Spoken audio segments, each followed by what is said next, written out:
All right, it's late at night and I just got kiddos to bed, but I want to hop on and answer a question from Brandy Jordan over on my homeschool room tour video. Hopefully, you don't mind the lighting and the raw, real day, not set up in any way for you video to get it answered. She specifically asked how I organize them, what books I have, how I keep littles from getting into them, what I do with library books, and how often I go to the library.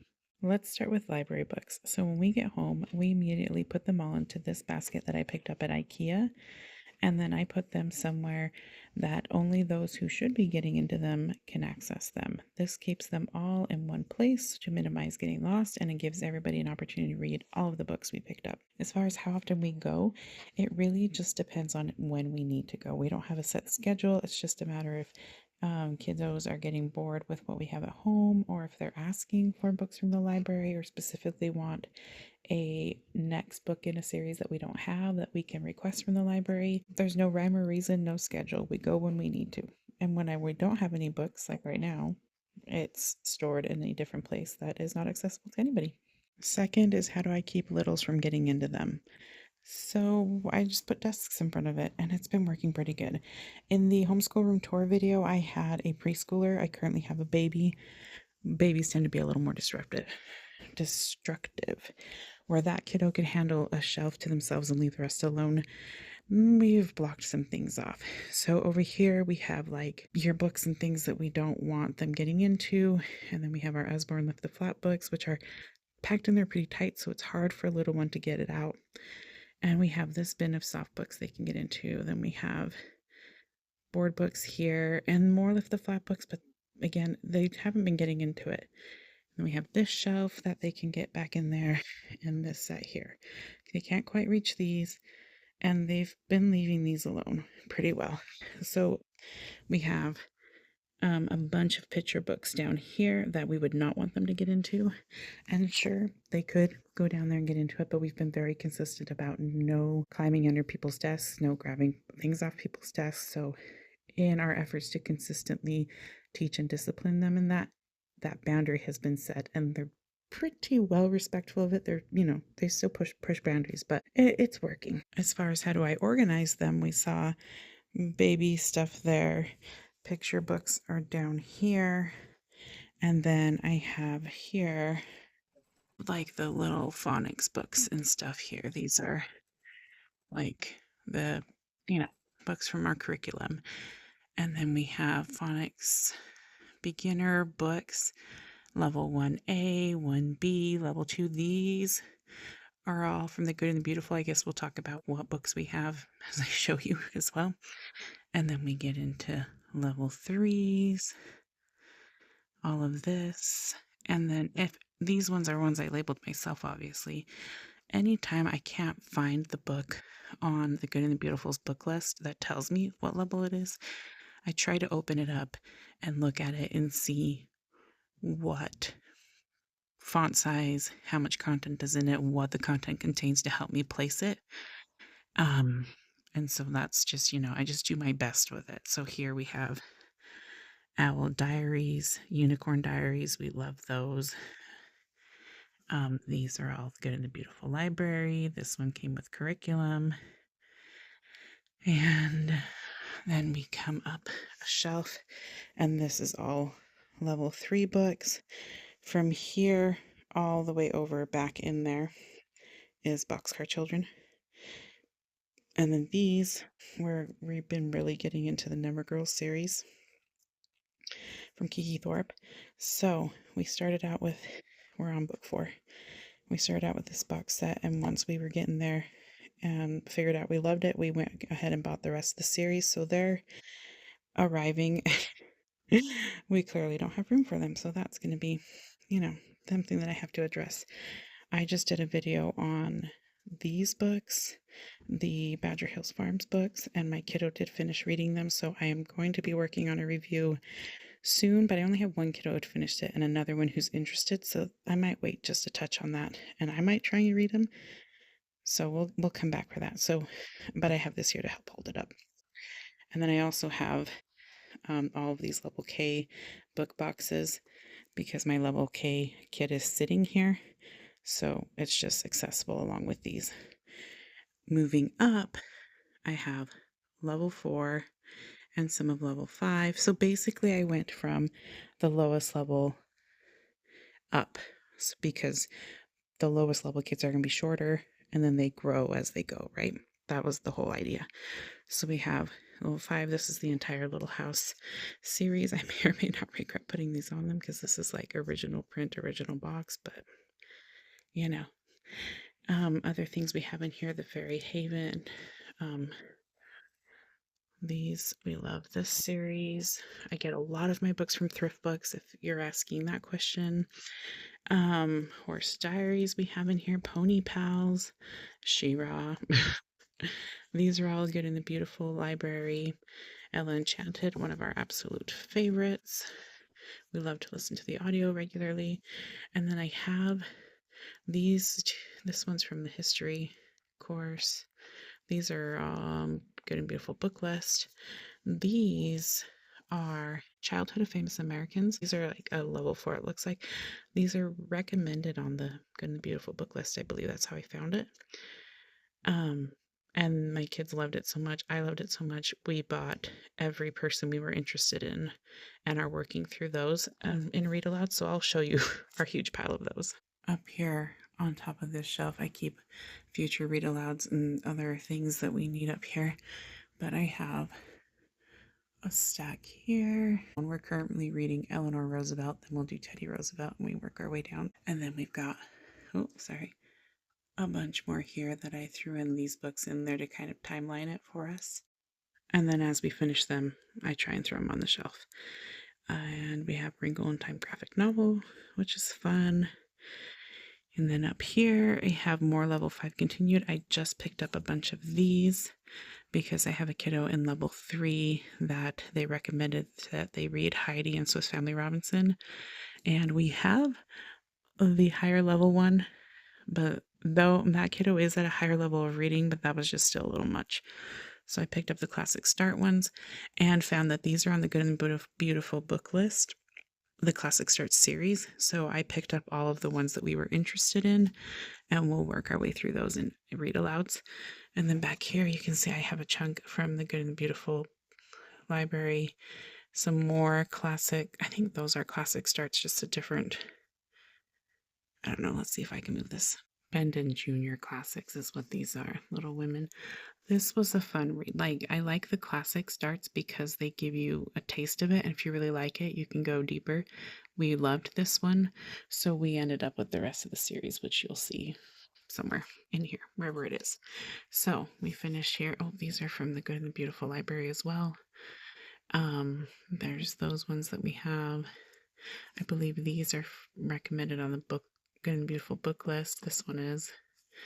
And then we come over here. We've got level 6-ish. In here we have, let's see, The Borrowers. That was from the Good and Beautiful book list, I'm quite certain. My kids have enjoyed this series, but it's an older one for our family, older kiddos. And then My Neighbor Totoro and Howl's Moving Castle, we really enjoyed the novelizations. And then there's Fairest, that Ella Enchanted, so that might be in the wrong spot, but as you can see, there's not a ton of space here. We are running out quickly. This is all from the Good and the Beautiful library, and those were from the history course recommendations. These two, this was a history course recommendation. Was this one as well? It's definitely on their book list, if not a history course recommendation. Wings of Starlight. Oh, we're excited to get into this one. It's a story of Queen Clarion and Mallory from, like, if you've seen Tinkerbell, where she meets her sister. That's the backstory for that one. Not from, oh, I guess it is Disney.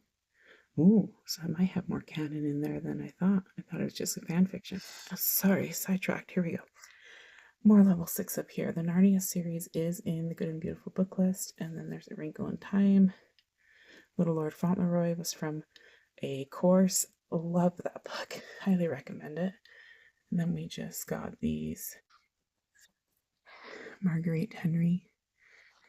Course books. They're in the good and beautiful book list as well, actually. So I was able to place them in the right level. The Last Unicorn, The Girl Who Drank the Moon. My goodness, we love this book. Highly, highly recommend it. So, so good. We've got, let's see, Lightning Thief. I doubt that one's in the book list because it's got magic. And I don't know. I didn't actually check. This one was, though. These two were in the history recommendation. Then we got Anne of Green Gables, which I'm sure is in the book list. Is probably why it's here. Another huge chunk of Good and Beautiful books. Now, a lot of the books that you see here, I picked up during their transition, like selling out their inventory before transitioning to a different path. So a lot of these may no longer be available. Black Beauty, Running Out of Night, American Twins of the Revolution. And then we gotta come over this way. So we were on level 7 here. Over here, I start level 8, and we work our way level 9, 10, and above. So this one's up here because our reference book, nonfiction book shelf that you saw in that video that the comment was brought up in, it's very full, and we're outgrowing it. So this one came up here. It also doesn't fit on the shelf. Now we got the Wings of Fire novels. The graphic novels are down here. My kids got into these, and then they were interested in these for the, a taste and then a deeper look.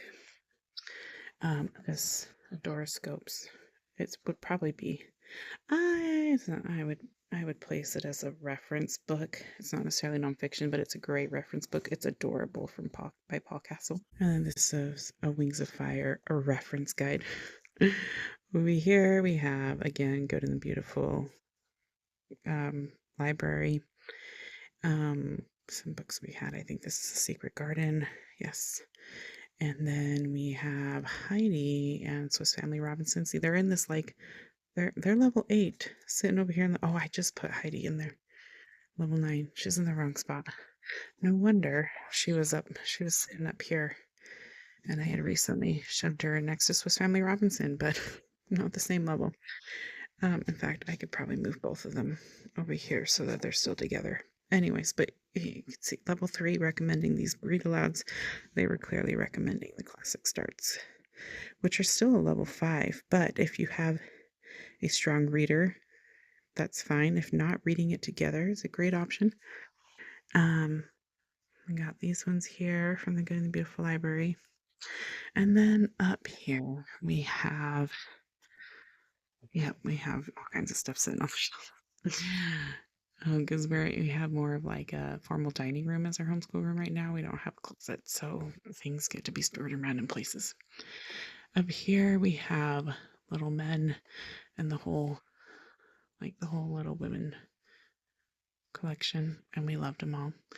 Pride and Prejudice, those ones. These are actually from The Good and the Beautiful, Jonathan Swift. And then we have some Dr. Jolene books and Christie. These are a little bit more, they're more mature, right? So they can be up here. But I want these kind of books accessible to my kiddos. If they were a question about the female body, we can check into it.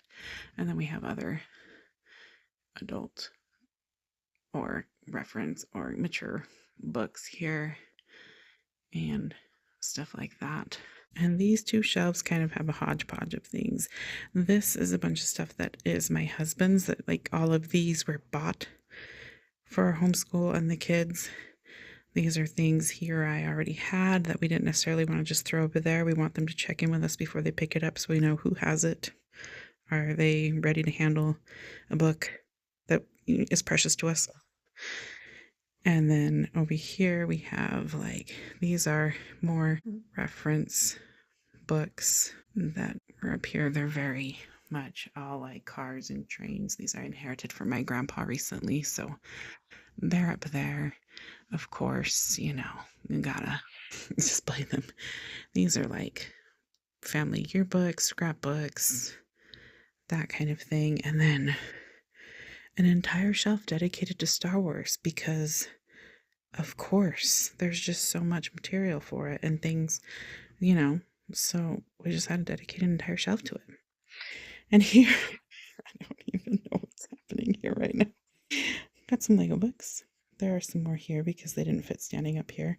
Oh, there's another Lego book. That could probably move up. Oh, I think that one's tucked in here because the baby kept getting into it because it's interesting. We got some old textbooks and then I guess some magazines the kids wanted to keep, but not within the baby's reach. I will link to that homeschool room tour video in the description box if you are interested in checking it out. As you can see, we've outgrown our shelves. This summer, I will probably be having to sacrifice some of this to be able to spread these out more. We're clearly in a different setup than we were in that video, so if you have any more questions, want another homeschool room tour, anything that I can do to help, please drop it down in the comments and let me know. I love the honor and opportunity to help you in any way that I can. Homeschooling is a passion of ours, and we love to be able to share and help. So there's a look at what's on my shelves and in my library. I hope that was helpful. If it was, leave me a comment, give it a thumbs up. Any interaction that helps YouTube know that this is a video worth sharing with others would be greatly appreciated. And if we haven't met yet, hi there. I'm Elaine from On the Same Page Together. We are a Christ-centered home of learning, and on this channel we talk about all things family. We like to share what works for us as we strive to encourage you on your journey in life and family.